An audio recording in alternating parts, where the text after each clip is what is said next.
धर्मणे महागभीरनीरपूर्वावधूतभूतरं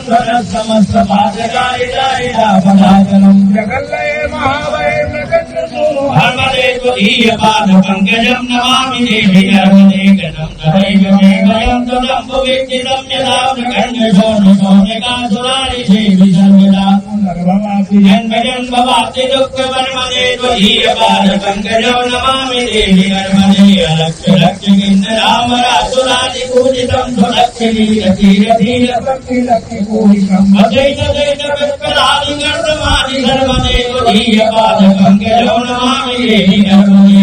कुमारनादिकेति गच्छमाति षड्पदैः तन्मुखीयमानसे सुनारदादि षड्पदैरविन्दरन्ति देवदेवराज कर्म सर्वदे त्वदीयपादपङ्कजं नमामि देवी नर्मदे अलक्ष्य लक्ष्य लक्ष्य पाप लक्ष्य सारसायुधं तदस्फुलीयं भुक्ति मुक्तिदायकं निरञ्जनैनु शङ्करत्वकीय धाम वर्मदे त्वदीयपादपङ्कजं नमामि देवी नर्मदे अहोरं सुतं महेश केश जातटे किरात सूतवाडवे सुपण्डिते तटे नटे